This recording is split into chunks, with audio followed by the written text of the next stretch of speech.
आज का टॉपिक रहेगा आपका परसेंटेज और परसेंटेज की एक्सरसाइज का पार्ट नंबर 6 हम लोग यहाँ पर डिस्कस करेंगे, जिसमें प्रॉब्लम नंबर फर्स्ट को हम लोग यहाँ पर देखते हैं। The present population of A village, जिसमें मेल्स एंड फीमेल्स दोनों इंक्लूड है, is 7,640। If the number of males increases by 25% and the number of females increases by 15%, then the population will become 9,214. The difference between the present population of males and females in the village is। इस question में क्या बोल रहा है कि एक गांव की जो वर्तमान जनसंख्या है 7,640 है। यदि गांव में पुरुषों की जनसंख्या में 25% वृद्धि और महिलाओं की जनसंख्या में 15% की वृद्धि होती है तो जनसंख्या 9,214 हो जाती है। तो अब आपको पुरुष और महिलाओं की वर्तमान जनसंख्याओं के बीच का अंतर बताना है कि क्या होगा। देखिएगा, पहले कितनी थी 7,640, अब 9,214 हो गई है ना। जबकि मेल पॉपुलेशन 25% बढ़ रही है और फीमेल आप लोगों की यहाँ पर 15% बढ़ रही है। ध्यान से आप लोगों को समझना है, ठीक है ना। यानी कि यहाँ पर हम लोग करेंगे, यानी कि प्रेजेंट पॉपुलेशन 7,640 है, बढ़ने के बाद 9,214 होगी। मैं यहाँ पे लिख लेता हूँ। और कैसे बढ़ती है, तो यहाँ पे क्वेश्चन में दे रखा कि जो मेल्स है, यानी कि मेल की 25% इंक्रीज हो रही है और जो फीमेल है, फीमेल्स आप लोगों की 15% इंक्रीज हो रही है। अब देखो क्वेश्चन को किस तरीके से करेंगे। और टोटल जो इंक्रीज हो रही है 7,640 से 9,214 हो रही है। तो टोटल इंक्रीमेंट देखेंगे कितनी बढ़ रही है, यानी कि 4, 11 में से 4 गया तो 7, यहाँ पर कितना आया 11, 11 में से 6 गया तो 5, 1, यानी कि टोटल जो बढ़ रही है 1,574 बढ़ रही है। मेल्स 25%, फीमेल 15%, और हमें अलग अलग मेल फीमेल की पॉपुलेशन नहीं पता। लेकिन अब हम लोग यहाँ पर क्या कर सकते हैं, अगर मैं कह दूं कि मेल की पॉपुलेशन भी 15% ही बढ़ेगी, है कितनी 25, तो इसको लिख दूंगा 15 + 10%। अब अगर मैं ये मान लूं कि मेल भी 15% बढ़ रहा है और फीमेल भी 15% बढ़ रहा है, तो इस तरीके से कितनी पॉपुलेशन बढ़ेगी, तो आप कहोगे कि 7,640 थी स्टार्टिंग में और टोटल 15% बढ़ गई, यानी 7,640 का 15% आप लोग यहाँ पर निकालिएगा। 15 चौका 60 तो 6 बचा, और 15 छिका 90 और 6 96, यानी कि 9 बचा। 15 7 105 और 9 114 आ गया, और 10 से डिवाइड कर दूंगा, यानी हमें ये पता लगा कि 1146 बढ़ रही है। इस तरीके से अगर दोनों की 15% बढ़ती तो 1146 बढ़ती, और बढ़ रही है 1,574, तो यानी कि कितनी ज़्यादा बढ़ रही है, तो 1,574 में से 1146 को अगर मैं सबट्रैक्ट करूंगा तो 14 में से 6 गया तो आपका 8 आएगा, 6 में से 4 गया 2, 5 में से 1 गया 4, यानी कि 428 एक्स्ट्रा बढ़ रही है। ये कैसे बढ़ रही, क्योंकि आपको मेल की पॉपुलेशन 15 + 10 यानी कि 25% बढ़ रही है, यानी कि ये जो 10% है इसकी वैल्यू आप लोगों की 428 है। अगर मैं यहाँ पर 100% की वैल्यू को निकाल लूँ तो आपके निकल कर आएगी 4,280, और 100% क्या होती है, यानी कि मेल पॉपुलेशन। तो यहाँ से आपको ये पता लगा कि मेल की जो टोटल पॉपुलेशन है वो 4,280 है, यानी कि मेल की जो प्रेजेंट पॉपुलेशन है वो 4,280 है। और अगर फीमेल की प्रेजेंट पॉपुलेशन मैं यहाँ पे निकालूं, ये दोनों की मैं प्रेजेंट पॉपुलेशन के बारे में बात कर रहा हूँ, प्रेजेंट के बारे में। अगर फीमेल की निकालूं तो टोटल थी 7,640, जिसमें मेल है आप लोगों के 4,280, तो बाकी के फीमेल्स आएंगे, और कितने आएंगे इसमें से माइनस कर दूंगा, तो 14 में से 8 गया 6 आ गया, 5 में से 2 गया 3 आ गया, 7 में से 4 गया 3 आ गया। तो इसका मतलब यहाँ पर फीमेल्स है 3,360। अब यहाँ पर आपको डिफरेंस निकालना है दोनों के बीच का, तो कैसे निकलेगा, 4,280 में से 3,360 को आप लोग माइनस कर देना, तो डिफरेंस आप लोगों का यहाँ पर निकल कर आ जाएगा। तो डिफरेंस जो निकल कर आएगा वो 920 का निकल कर आ जाएगा। तो इस तरीके से आप लोग कह सकते हो कि मेल और फीमेल की प्रेजेंट पॉपुलेशन के बीच का जो अंतर है वो 920 का है। इस तरीके से D is the right answer of this question. ऐसे क्वेश्चंस को आप लोग बना लोगे, इसी तरीके से करना है। और इसी मेथड पर एक और क्वेश्चन मैं यहाँ पे डिस्कस करता हूँ, क्योंकि ऐसे क्वेश्चंस एग्जाम में आते हैं और ये आए हुए सवाल है आपके एसएससी के एग्जाम में। The population of A village is 9,800। एक गांव की जनसंख्या 9800 है। in a year with increase in population of males by 8% and that of females by 5%। एक साल में पुरुषों की जनसंख्या 8% बढ़ती है, महिलाओं की 5% बढ़ती है। The population of the village became 10,458।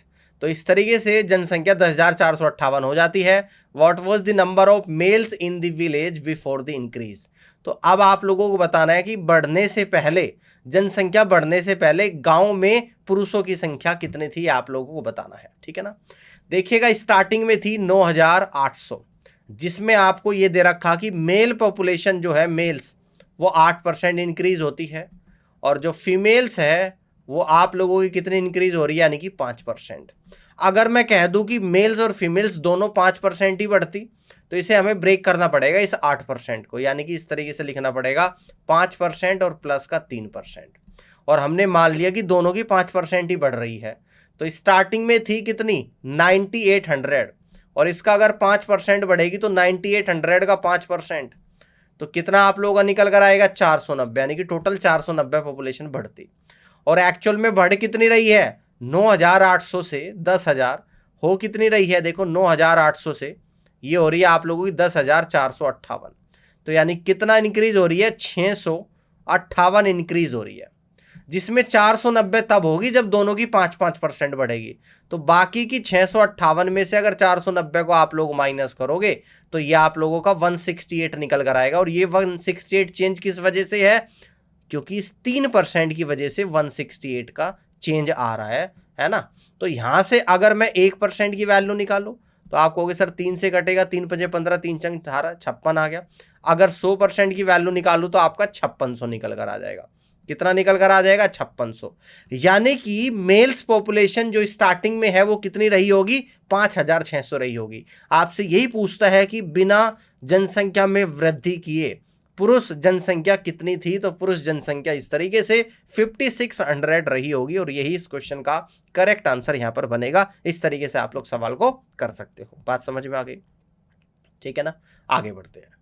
Problem third को आप लोग यहां पर ध्यान से देखिएगा, बहुत अच्छा क्वेश्चन है, देखते हैं। The population of A town is increase by 16.2/3% in first year but decreases by 37.5% in second year, increases by 57.1/7% in third year. Then find the present population if after 3 years the population will become 2,75,000।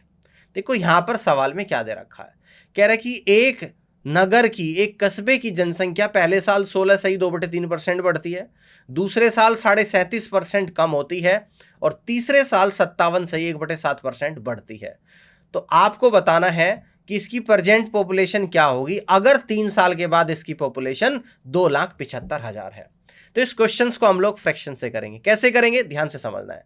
16/2/3% की fraction value क्या होती है, तो 16/2/3% की fraction value मैंने आपको बताया था कि 1/6 होती है। 37.5% की फ्रैक्शन वैल्यू कितनी होती है, 3/8 होती है। और इसी के साथ 57 1/7% की फ्रैक्शन वैल्यू क्या होती है। अगर इसकी डायरेक्ट वैल्यू आप लोगों को नहीं पता तो कैसे निकालेंगे, मैं आपको बताता हूं। तो 7 7 49 का 9, तो 4 बचेगा, 7 5 35 4 39, यानी कि आपका निकल कर आ गया 400/700। तो इसकी फ्रैक्शन वैल्यू 4/7 आ गई। ये फ्रैक्शन वैल्यू आपको ही निकालनी पड़ेगी, इसमें कोई चेंजेस नहीं होगा। अब देखो यहां पर क्या दे रखा, यहां पर कहता है कि फर्स्ट ईयर 16/2/3% बढ़ रही है, यानी कि अगर 6 थी तो 6 से 7 हो रही है।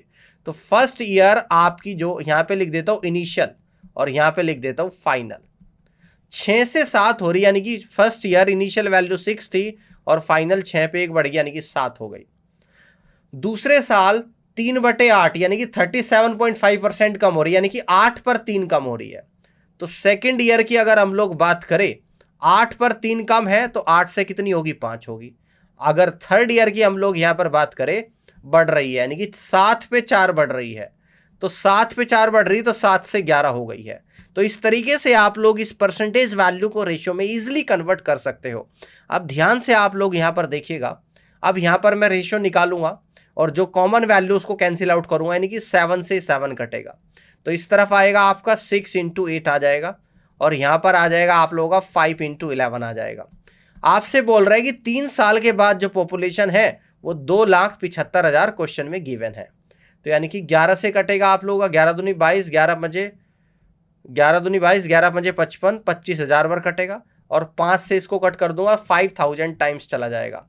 आपसे पूछता है कि वर्तमान जनसंख्या कितनी हो जाएगी, 6 गुणा 8 यूनिट, तो इसमें 5,000 की मैं यहाँ पर गुणा कर दूंगा, तो 6 × 48 पंजे 240, तो 240 और 3 जीरो और चिपका दूंगा। यानी कि हमें यहां से पता लगा कि 3 साल पहले इस कस्बे की जनसंख्या 2,40,000 रही होगी। और इस तरीके से आप लोग क्वेश्चन को कर सकते हो। आई होप कि ये क्वेश्चन आपको समझ में आया होगा। रेशो मेथड से मैंने करा है, परसेंटेज वैल्यू को फ्रैक्शन में चेंज करके। तो आपकी पॉपुलेशन कितनी रही होगी, 2,40,000 रही होगी। First is the right answer of this question. Next, अगला क्वेश्चन, इसको ध्यान से देखते हैं। प्रॉब्लम नंबर 4 को कह रहे कि the red blood cells in A blood sample grows bye 10% per hour in first 2 hours, decreases bye 10% in next 1 hour, remains constant in next 1 hour, and again increase by 5% per hour in next 2 hours. If the original count of the red blood cells in the sample is 40,000, find the approximate red blood cell count eight the end of 6 hour. देखो यहां पर हर घंटे का आपको percentage change दे रखा है। यहां पर कह रहा है कि जो रेड ब्लड सेल्स है उसके ब्लड के सैंपल में पहले 2 घंटे में 10% का इंक्रीमेंट होता है। तो सबसे पहले तो आपको ये पता होना चाहिए कि 10% की फ्रैक्शन वैल्यू क्या होती है, 1/10। तो 10 से 11 हो रहा है, यानी आपको यहां से पता लग गया कि फर्स्ट आर क्या हो रहा है, 10 से 11 हो रहा है। सेकंड आर की अगर मैं बात करूं तो यहां पर भी 10% का इंक्रीमेंट, 10 से 11। तीसरे घंटे क्या हो रहा है, 10% डिक्रीमेंट, यानी कि डिक्रीमेंट हो रहा है, तो 10 पर 1 कम हो रहा है। यानी कि यहां पर तीसरे घंटे पता लगेगा कि 10 पर 1 कम हो रहा है, यानी कि 10 से 9 हो रहा है। उसके बाद कह रहा है कि कोई चेंज नहीं है चौथे घंटे, और 5वें घंटे 5% का चेंज है, यानी कि 5% की फ्रैक्शन वैल्यू 1/20 होती है। तो यहां से पता लगा चौथे घंटे में कोई चेंज नहीं है। तो 5वें घंटे, देखो चौथे घंटे में जब कोई चेंज नहीं, तो उस बात को हम लोग ऐसे भी लिख सकते हैं कि भाई 10 थी और 10 ही है। और 5वें घंटे क्या हुआ कि भाई 20 पर 1 ज़्यादा, यानी कि 21 होगी, तो 20 से 21 हो गई है। और छठे घंटे भी 5% का चेंज, तो 20 से आप लोगों की 21 हो गई है। ये बात समझ में आ गई। अब ये कह रहा है कि if the original count of the red blood cells in the sample starting में 40,000 थी, तो 6 घंटे के बाद कितनी होगी। तो रेशियो को निकालते हैं यहाँ पर इस तरीके से। देखो इस 10 से तो आप लोगों का यहाँ पर ये 10 कैंसिल आउट हो जाएगा, ठीक है ना। अब यहाँ पर आपका कितना निकल कर आ गया, ध्यान से समझना, बहुत ही ध्यान से। यानी कि 10 गुणा 10 गुणा 10 1000 आ गया, 1000, और 20 गुणा 20 कितना होता है, 400। ये इधर का रेशियो आ गया इस-2। यहाँ पर कितना आ गया, 11 × 11 × 9 × 21 × 21। अब आपसे पूछता है कि जो ओरिजिनल वैल्यू है वो आपको यहाँ पर 40,000 दे रखी थी, 40,000। तो यानी कि इस 3 जीरो से ये 3 जीरो कटेगी, और इस 400 से 40 कितनी बार कटेगा, 1/10 बार कटेगा। तो अब कितनी हो जाएगी, यानी कि अब जितनी भी ये है इसमें 1/10 से गुणा कर देंगे। अब 6 घंटे के बाद रेड ब्लड सेल्स की जो संख्या हो जाएगी वो निकल कर आएगी। अब गुणा भी कैसे करेंगे, सबसे पहले यहाँ पर 21 गुणा 21 करेंगे, 441, और 441 की गुणा कर देंगे आप लोग 9 में, 9 × 9, 9 × 36 का 6 तो 3, 9 × 36 और 3 39, तो आपका निकल कर आ गया 3969। अब इसकी गुणा किस में कर देंगे, 11 × 11 में। तो पहले 1 11 की गुणा करेंगे, तो ये 9 आपका एज इट इज आएगा। कैलकुलेशन करनी सीख लो। 11 में जब किसी भी संख्या की गुणा करते हैं तो 9 एज इट इज। 9 में 6 जोड़ दूंगा, 15 का 5, तो 1 बचेगा। 6 और 1 7 और 9 16 का 6, फिर से 1 बचेगा। 9 और 1 10 और 3 13 का 3, फिर से 1 बचेगा। 3 और 1 4, तो 43,659 आ गई। फिर से 11 की गुणा करूंगा, तो ये 9 आपका एज इट इज आएगा। 9 और 5 14 का 4, तो 1 बचेगा। 6 6 12 का 2, तो 1 बचेगा। 6 3 9 और 1 10 का 0, तो 1 बचेगा। 3 4 7 और 1 8 और 1 4 आ गया। यानी ये आप लोगों को कितनी निकल गया आगे, 480249, और इसको 10 से डिवाइड कर दूंगा, यानी फाइनल आंसर आपका आएगा 480249 आपका निकल कर आएगा। ये जो कैलकुलेशन मैंने करी है इसको मैं हटा देता हूं यहां से, ठीक है ना। यानी कि फाइनली अब जो आपका आंसर आया 48,024 आ गया। इसको अप्रोक्सीमेशन में क्या कह सकता हूं, 48,025 बोल सकता हूं। क्यों बोल रहा हूं? क्योंकि सवाल में बोला है कि अप्रोक्सीमेट वैल्यू आप लोगों को लेनी है। तो यानी इस क्वेश्चन का जो फाइनल आंसर आप लोगों का यहां पर बनेगा, अब रेड ब्लड सेल की जो संख्या निकल कर आएगी 48,025 निकल कर आएगी। तो इस तरीके से C is the right answer of this question. उम्मीद करता हूं कि बात आपको समझ में आ गई होगी। आगे बढ़ते हैं। प्रॉब्लम 5 को यहां पर ध्यान से देखिएगा। इस क्वेश्चन को समझते हैं, करते हैं। The difference between the population of a city 2 consecutive years ago from today is 5,000. If there is 10% increase in population per year from the previous year, what is the population of the city? देखो सवाल में क्या बोल रहा है कि 2 लगातार सालों में एक शहर की जनसंख्या के बीच का जो अंतर है वो 5,000 है और हर साल इसकी जनसंख्या में 10% का इंक्रीमेंट होता है। तो बताना है तो इसकी जनसंख्या कितनी होगी इंक्रीज होने के बाद। अब देखो आपको पता है कि 10% का इंक्रीमेंट हो रहा है, 10% का। अगर मैं मान लूं कि इनिशियल जो वैल्यू है, इनिशियल पॉपुलेशन जो है, इसको मैं इस तरीके से मान लेता हूं, यानी हम लोग मान लेते हैं कि इनिशियल पॉपुलेशन 100 है, ये मैंने एज्यूम कर लिया। तो फर्स्ट ईयर कितना चेंज हो जाएगा, यानी कि 10% बढ़ जाएगी तो 110 हो जाएगी। और 2 सालों की बात कर रहा है तो अगले साल फिर से 10% का चेंज हो जाएगा, तो यानी कि 11 बढ़ेगी तो 121 हो जाएगी। यह आपकी फाइनल वैल्यू आ गई 2 साल के बाद। अब देखो, अब 2 लगातार सालों में 100 से 110 होगी, यानी कि 10 बढ़ेगी और इस 10 की जो वैल्यू आपको यहां पर दे रखी है वो 5,000 दे रखी है, ठीक है ना। 10 की वैल्यू 5,000, तो यहां से पता लगा 1 यूनिट की वैल्यू 500 निकल कर आएगी। तो अब फाइनल वैल्यू यानी कि 121 यूनिट की वैल्यू आपको निकालनी है। तो ये निकल कर आएगा 121 इंटू 500 आ जाएगा और ये कितना आएगा, 0 आएगा, 0 आएगा, 5 आएगा, 5 दूनी 10 का 0, तो 1 5 1 5 और 1 6, यानी कि इस तरीके से जो फाइनल वैल्यू आप लोगों की यहाँ पर निकल कर आएगी वो कितनी आएगी, 60,500, ठीक है ना। 60,500 आप लोगों की यहाँ पर निकल कर आएगी। यानी अब इस तरीके से बढ़ने के बाद जो फाइनल पॉपुलेशन निकल कर आप लोगों की आई है वो 60,500 निकल कर यहाँ पर आई है, ठीक है ना। ये बात समझ में आ गई? यहाँ तक की बात सभी क्लियर होगी। इस तरीके से आप लोग यहाँ पे कर सकते हो। आगे बढ़ते हैं। प्रॉब्लम 6 को यहाँ पर समझते हैं कि the price of an article increases by 5% every year. एक वस्तु का मूल्य हर साल 5% बढ़ता है। If the difference between it price at the end of the second year and the third year is, अगर इस वस्तु के प्राइस के दूसरे साल का अंत और तीसरे साल का मूल्य के बीच का अंतर 52 रुपये 50 पैसे है, then what will be its price at the end of the first year. तो इसका पहले साल के अंत में प्राइस आप लोगों को बताना है कि कितना रहा होगा। देखो बड़े ध्यान से समझना है, थोड़ा सा स्मार्ट वे में इस क्वेश्चन का सॉल्यूशन आप लोगों को करना है। आपको ये दे रखा कि हर साल 5% इंक्रीज हो रहा है ना।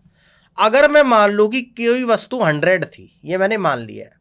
अभी ये मत मानो कि कौन से साल थी, मैंने 100 मान ली, मान लो। तो इसमें अगर 5% का इंक्रीमेंट हो रहा है तो कितना बढ़ जाएगा, यानी कि 5 बढ़ जाएगी तो 105 आ जाएगी। यहां पर कह रहा है कि किन्हीं भी 2 साल का अंतर 52.50 है। बात समझना ध्यान से, कितना है, 52.50। अब अगर 105 को भी मैं यहां पर 5% अगर इंक्रीज करूंगा तो 105 का 5% क्या होता है, 105 का 10% होता है 10.5। 5% क्या होगा, इसे 2 से डिवाइड कर दूंगा, यानी कि 5.25 हो जाएगा। बात समझना ध्यान से। तो यहां से बहुत ही इंपॉर्टेंट चीज निकल कर आई। देखो यहां पर ये कितना हो जाएगा, 110.25 हो जाएगा, यानी गैप कितने का आ गया, 5.25 का। यहां पर भी गैप कितना दे रखा है, ये दे रखा 52.50 का दे रखा, यानी कि सीधा सीधा 10 का मल्टीपल आ गया। That means 1 unit is equal to 10। Clear है? ये कब की बात हो रही है, यह आपका थर्ड ईयर है। यहां से मैं ईयर को मेंशन करूंगा। यह आपका थर्ड ईयर का स्टार्टिंग है, ये सेकंड ईयर है, ये सेकंड ईयर का एंड है। समझना बात को ध्यान से। ये फर्स्ट ईयर है भाई, ये फर्स्ट ईयर का एंड है। बात समझ में आ रही है? और यहां पर कोई इनिशियल वैल्यू आप लोगों की रही होगी, यहां पर कोई इनिशियल वैल्यू रही होगी, आप लोगों की इनिशियल वैल्यू है।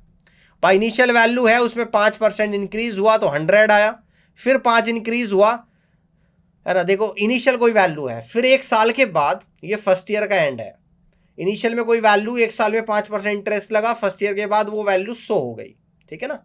फर्स्ट ईयर के बाद वो वैल्यू आप लोगों को क्या हो गई, इसको ऐसे लिखो 100 हो गई। फिर 5% इंक्रीज लगा तो फर्स्ट ईयर के सेकंड ईयर के शुरुआत में, तो सेकंड ईयर के एंड में 105 होगी। फिर 5% इंक्रीमेंट लगा तो थर्ड ईयर के स्टार्टिंग में ये आप लोगों की इतनी हो गई। ठीक है ना। देखो ये फर्स्ट ईयर आ गया, ये सेकंड ईयर आ गया और ये थर्ड ईयर आ गया। अब यही बोल रहा है कि देखो यहां से पढ़ो कि difference between its price at the end of second year and third year is 52.50। ये निकल कर आ गया। दैट मीन्स ये फर्स्ट ईयर है, सेकंड ईयर है, थर्ड ईयर है। तो पूछता है कि then what will be the price at the end of first year. तो 1 यूनिट 10 के बराबर फर्स्ट ईयर के एंड में प्राइस आपका 100 यूनिट है और 1 यूनिट 10 के बराबर है। तो यहां से आप लोगों का पता लगेगा कि फर्स्ट ईयर के एंड में आपका जो प्राइस निकल कर आएगा 1000 निकल कर आएगा। ये बात ध्यान से समझ लीजिएगा भाई। ये इनिशियल वैल्यू, ये फर्स्ट ईयर का एंड आएगा भाई। शुरुआत में 5% ब्याज लगाओगे तो फर्स्ट ईयर के एंड में कितना हो जाएगा, वो 100। फिर ब्याज लगाओगे अगले साल, फिर सेकंड ईयर के एंड में 105, फिर लगाओगे थर्ड ईयर के एंड में 110.5। तो यहां से सेकंड ईयर और थर्ड ईयर का डिफरेंस 5.25 आ गया, जो कि 52.50 है, 1 यूनिट 10 के बराबर। तो फर्स्ट ईयर के एंड में जो वैल्यू 100 यूनिट थी मल्टीपल बाई 10, यानी कि एक्चुअल वो वैल्यू 1000 रुपीज यहां पर रही होगी। बात समझ में आई? आगे बढ़ते हैं। प्रॉब्लम 7 को यहां पर देखते हैं कि the population of A town B is 300% more than that of town A. कस्बे बी की जनसंख्या कस्बे ए की जनसंख्या से 300% ज़्यादा है। फॉर द नेक्स्ट 2 ईयर, अगले 2 सालों में the population of A increase by X% per year. अगले 2 सालों में ए की जो पॉपुलेशन है X% बढ़ती है और बी की पॉपुलेशन जो है X% कम होती है। आफ्टर 2 ईयर्स, 2 साल के बाद अगर पॉपुलेशन ए और बी की बराबर हो जाती है तो आपको एक्स की वैल्यू यहां पर निकाल कर बताना है। देखो बड़े ध्यान से आप लोगों को समझना है, ठीक है ना। अगर मैं यहां पर कह दूं कि ये टाउन ए है और यहां पर कह दूं कि ये टाउन आप लोगों का क्या है, बी है, ठीक है, कोई दिक्कत? अगर टाउन ए की पॉपुलेशन 100% है, ये हमने मान ली है, तो इसकी कितनी है भाई साहब, इससे 300% ज्यादा है, यानी कि टाउन बी की पॉपुलेशन 400 होगी। अगर यहां पर 100 और 400 का रेशियो निकालूं तो 1:4 निकल कर आएगा। अब यहां पर कहता है कि ये तो X% बढ़ रही है, कितने सालों के लिए, 4 2 ईयर्स। ये तो X% बढ़ रही है 4 2 ईयर्स, यानी कि यहां पे लिख देता हूं इस तरीके से 4 2 ईयर्स। और जी ये X% कम हो रही है और यहां पे लिख देता हूं 4 2 ईयर्स। तो यहां से हमें पता लगा कि टाउन ए की पॉपुलेशन अगले 2 सालों में XX% बढ़ती है और टाउन बी की पॉपुलेशन अगले 2 सालों में XX% घटती है। तो देखो 1 है तो 1 कह दूंगा यहां पर, मान लेता हूं कि 100 प्लस कितनी बढ़ रही, X% बढ़ रही, X है ना, 100 plus X into X divided by 100, यही तो बढ़ रही है भाई। मान लो कोई पॉपुलेशन 100 है, अगर इसको मैं X% बढ़ाऊंगा तो ये निकल कर आएगी 100 प्लस 100 का X%, यही तो निकल कर आ जाएगी भाई। तो इस बात को मैं ऐसे कह देता हूं कि 100 प्लस 100 का X%, और 2 सालों के लिए बढ़ रही तो 2 का स्क्वायर कर दूंगा। अब ये बोल रहा है कि 2 सालों के बाद बढ़ने के बाद टाउन ए और बी की पॉपुलेशन बराबर हो जाती है, इक्वल टू, इसको 4 एज इट इज मैं यहां पे रख दूंगा।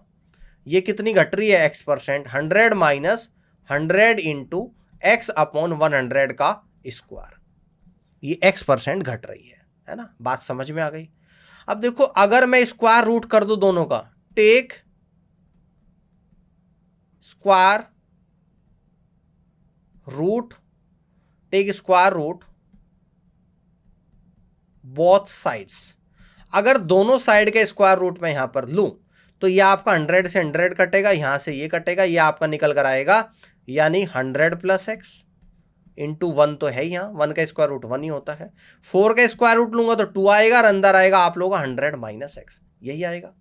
अब देखो यहां पर इसको सोल्व करूंगा, 100 plus x equal to 200 minus का 2x, तो यहां से आएगा 3x इक्वल टू 100, यानी आप कहोगे कि x की जो वैल्यू निकल कर आएगी 100/3 आएगी, जो कि 33 1/3% है। और आपसे यही पूछता है कि x की वैल्यू को आप लोगों को यहां पर निकालना है। तो इस तरीके से एक्स की जो वैल्यू आप लोगों के यहाँ पर निकल कर आई है 33 1/3% निकल कर आई है। उम्मीद करता हूँ कि बात आपको यहाँ पर समझ में आ गई होगी और इस तरीके से आप लोग क्वेश्चन को यहाँ पर कर सकते हो। समझ में आ गई बात? इस एक्स की वैल्यू को ही आप लोगों को यहाँ पर निकालना था। आगे बढ़ते हैं, प्रॉब्लम 8 को यहाँ पर समझते हैं कि Renu saves 20% of her income if her expenditure increase by 20% and income increase by 29%, then her saving increase by. कहता है कि रेनू अपनी आय का 20% बचाती है, अगर उसका खर्चा 20% बढ़ता है और आय उसकी 29% बढ़ती है तो उसकी बचत में कितने % की वृद्धि होगी आप लोगों को बताना है। तो मैंने कॉन्सेप्ट आप लोगों को क्या बताया था कि किसी भी व्यक्ति की जो इनकम है वो क्या होती है, इनकम बराबर एक्सपेंडिचर प्लस सेविंग्स, ठीक है ना, प्लस सेविंग्स। अगर मैं मान लेता हूं कि इनकम 100 है, ठीक है ना, जिसमें से 20% क्या करती है, सेव। 100 का 20% करेगी यानी कि 20 बचाएगी, तो खर्च कितना करेगी, 80 करेगी। अब ये बोला जा रहा है कि इसका खर्चा अगर 20% बढ़ा दिया जाए, अगर इस 80 को मैं यहाँ पर 20% बढ़ा दूं तो 80 का 20% 16 होता है, यानी कि खर्चा 96 में आ जाएगा।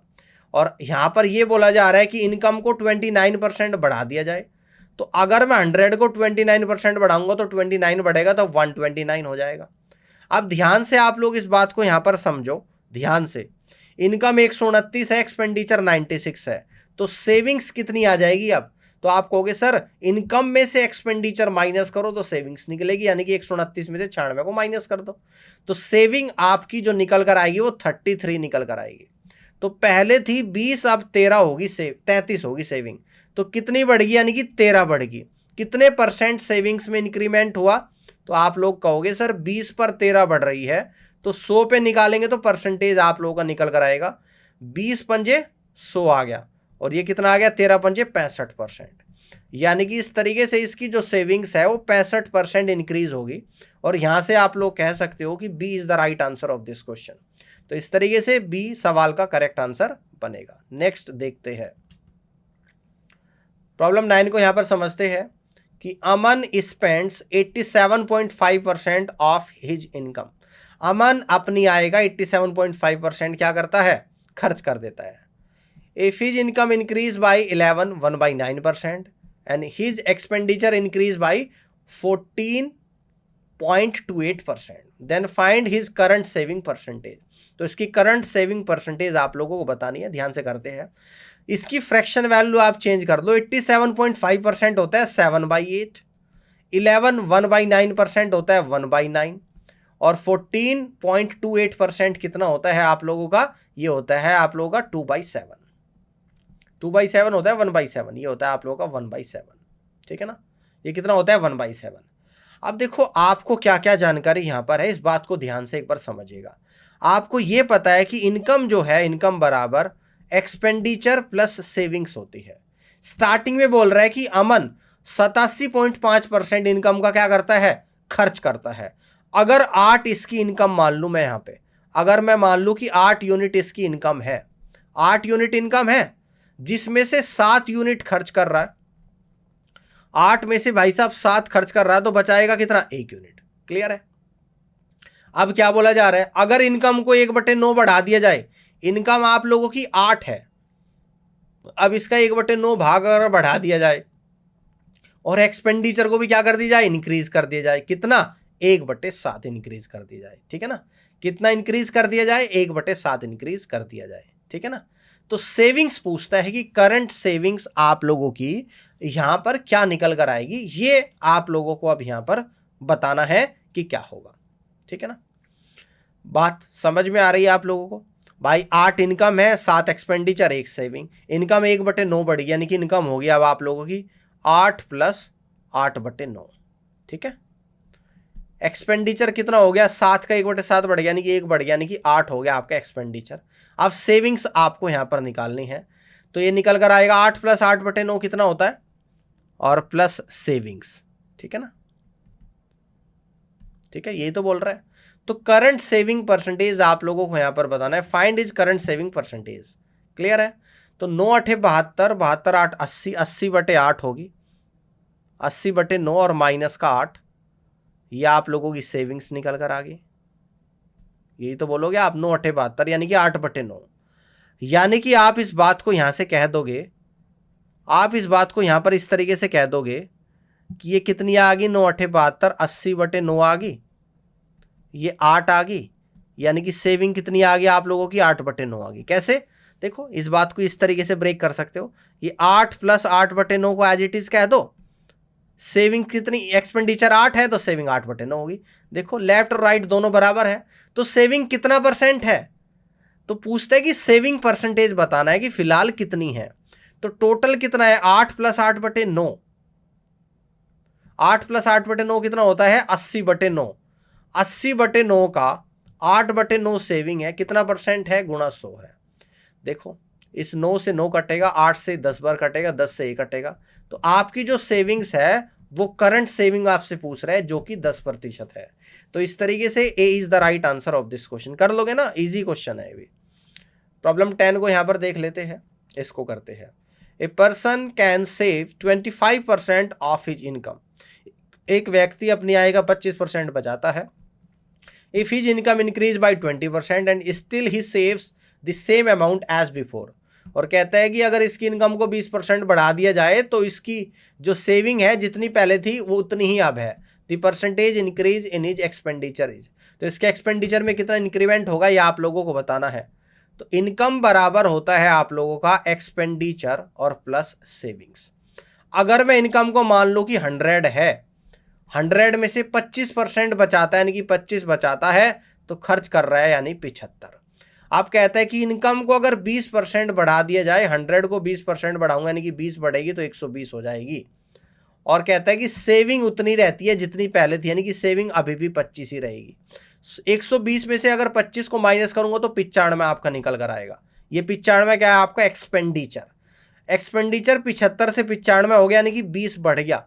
कितने % बढ़ा है ना एक्सपेंडिचर, ये आप लोगों को बताना है। तो परसेंटेज चेंज निकालता हूं यहां पर, एक्सपेंडिचर में कितना चेंज आया है ना। तो देख लेते हैं यहां पर, यानी 75 पे 20 बढ़ गया और गुणा 100।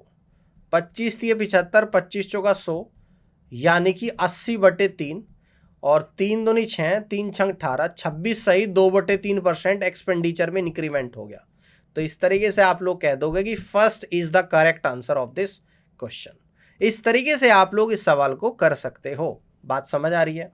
अब प्रॉब्लम 11 को यहां पर समझते हैं कि the monthly income of a person was 13,500 and his monthly expenditure was 9,000. Next year his income increased by 14% and his expenditure increased by 7%. The percentage increase in his savings was. देखो सवाल में कहता है कि एक व्यक्ति की जो यहाँ पर इनकम दे रखी 13,500 है, खर्चा करता है वह 9,000 रुपये। अब कहता है कि अगले साल उसकी इनकम 14% बढ़ा दी जाती है, खर्चा 7% बढ़ा दिया जाता है। तो बताओ कि उसकी सेविंग्स कितने % बढ़ी है, ये आप लोगों को बताना है। अब सबसे पहले आप मुझे बताओ कि 13,500 इसकी इनकम थी, जिसमें से वह 9,000 रुपये खर्च कर रहा है। तो 13,500 का 9,000 रुपये कितना % है, ये निकाल पाओगे आप? बिल्कुल निकाल सकते हैं। अब देखो कैसे निकालेंगे, 2 0 से 2 0, 15 निम्मा 135 और 15 छिका 90, यानी कि 15 छिका 90 600 बार चला जाएगा। 3 तिये 9 और ये कितनी बार जाएगा, 200 बार चला जाएगा। ठीक है ना। तो ये कितना आप लोगों का निकल कर आ गया, यानी कि 200/3 निकल कर आ गया। ठीक है ना। कितना आया, 200/3 आया। यानी अगर मैं यहां से कहूं, आपको ये तो पता ही है कि इनकम बराबर क्या होता है आप लोगों का, एक्सपेंडिचर प्लस सेविंग्स होता है। ठीक है ना। क्लियर है बात समझ में आ रही है आप लोगों को यहां तक? ठीक है ना।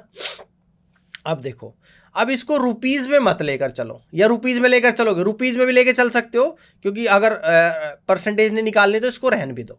यानी कि हमें पता है कि इनकम 13,500 है, खर्चा कितना है इसका, 9,000 रुपये है, और सेविंग्स कितनी करेगा, 13,500 में से 9,000 माइनस करूंगा, 4,500 रुपये सेविंग करेगा। बात क्लियर होगी? इसको हटा दो, इसकी भी जरूरत खत्म हो जाएगी। यहाँ पे दोनों तरीके से कर सकते हो आप, ऐसे ही कर लो। ठीक है। अब ये कहता है कि इसकी इनकम 14% बढ़ जाती है, यानी ये तो 14% बढ़ जाएगी। तो 13,500 का 10% होता है 1,350। 1% 135 और 4% हो जाएगा 540। ठीक है ना, 0, 9, 8 और 1 यानी कि 1890 ये आप लोगों की यहां पर बढ़ेगी। 13,500 में 1890 जोड़ दूंगा तो 0, 9 आ जाएगा। ठीक है, 8 5 13 का 3 तो 1 आएगा, 3 और 1 4 और 1 5 आएगा, यानी कि 15,390 होगी अब इसकी इनकम। एक्सपेंडिचर 7% बढ़ रहा है। 9,000 का 7% कितना होता है? तो ये होता है आप लोगों का 9 सती 63 630, यानी कि 9630 हो गया एक्सपेंडिचर। ठीक है ना, तो अब सेविंग्स कितनी आ जाएगी?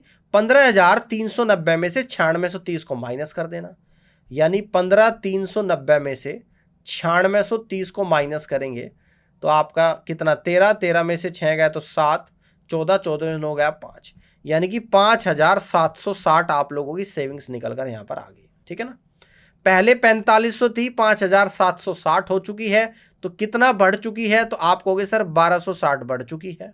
कितना बढ़ चुकी है? यानी 1260 बढ़ चुकी है। तो परसेंटेज चेंज निकालेंगे सेविंग्स में, 4500 पर 1260 बढ़ चुकी, तो 100 पर देखेंगे कितनी हुई है। 2 0 से 2 0। ठीक है, 15 थी 45, 15 8 120, 15 चौका 60, 3 दूनी 6, 3 8 24, यानी कि सेविंग्स इस तरीके से 28% का इंक्रीमेंट हुआ है, जो कि सी ऑप्शन में आप लोगों को यहां पर नजर आ रहा है, और यही इस क्वेश्चन का करेक्ट आंसर यहां पर जाएगा। समझ आ गई बात? आगे बढ़ते हैं, प्रॉब्लम 12 को यहां पर समझते हैं। इनकम एक्सपेंडिचर सेविंग्स का ही क्वेश्चन है। Rishu saves X% of her income. Rishu अपनी आय का X% बचाता है if her income increase bye 26%। अगर उसकी इनकम 26% बढ़ा दी जाए, द एक्सपेंडिचर इंक्रीज बाय 20%, और एक्सपेंडिचर को 20% बढ़ा दिया जाए, then her savings increase by 50%, तो उसकी सेविंग्स 50% बढ़ जाती है। तो आपको एक्स की वैल्यू बतानी है कि क्या होगी। फॉर्मूला पता है कि इनकम जो होती है वो आप लोगों की एक्सपेंडिचर प्लस सेविंग्स के बराबर होती है। एक्सपेंडिचर प्लस सेविंग्स के बराबर होती है। अगर मैं मान लो कि इनकम 100 यूनिट है, 100, क्लियर है, जिसमें से वह X% क्या करता है? बचाता है 100 का, यानी कि X% यानी कितना हो जाएगा? 100 का X% कितना होता है आप लोगों का? यानी X होता है। 100 में से X बचा रहा है, तो खर्च कितना करेगा? 100 माइनस X करेगा। ये बात समझ में आई कि नहीं आई? भाई 100 में से X बचा रहा, तो खर्चा कितना कर रहा है? 100 माइनस X कर रहा है। अब ये कह रहा है कि इनकम कितनी बढ़ा दी जाती है? 26%। 26% बढ़ेगी 100 पर, तो कितनी हो जाएगी? 126 हो जाएगी। एक्सपेंडिचर कितना बढ़ता है? 20%। तो 20% अगर बढ़ेगा तो कितना हो जाएगा? 100 माइनस एक्स का अगर 20% बढ़ेगा तो ये हो जाएगा 100 माइनस एक्स का 6/5। बात समझ में आएगी या नहीं आई? भाई इसका 20% बढ़ रहा है, तो 100 माइनस एक्स इंटू 6/5 हो जाएगा। प्लस सेविंग्स क्या कहता है कि 50% बढ़ती है, और 50% का मतलब है कि x/2 बढ़ जाएगी, तो ये हो जाएगी आपकी 3x/2। अब देखो, न्यू इनकम 126 है, new expenditure 100 minus x into 6/5 है, न्यू सेविंग्स 3x/2 है। अब इसको हम लोग यहाँ पे सोल्व करेंगे, और सोल्व कैसे करेंगे? हर जगह मैं यहाँ पर 10 की मल्टीप्लाई कर देता हूँ इस तरीके से, पूरे में 10 की मल्टीप्लाई, समझ लेना। तो ये कितना आ जाएगा आपका? 1260 आएगा। 6/5 इंटू 10 इंटू 100 माइनस एक्स, यानी कि कितना आएगा? 1200, और माइनस का 12x आ जाएगा। इधर कितना आएगा? यानी कि 15x आएगा। समझ आ गई बात? तो यानी 3x इक्वल टू 60 आ गया, और x की वैल्यू आप लोगों की 20 आ गई। क्या पूछा था? यही पूछा था कि x की वैल्यू कितनी होगी, यानी x होगा आप लोगों का 20%। अच्छा क्वेश्चन था, एसएससी के एग्जाम में सीजीएल में आप लोगों से पूछा गया सवाल है। इस तरीके से आप लोग क्वेश्चन को कर सकते हो। आई होप ये आज का ये सेशन आप लोगों को पसंद आया होगा, और इस पूरी वीडियो को देखने के लिए आप सभी का धन्यवाद।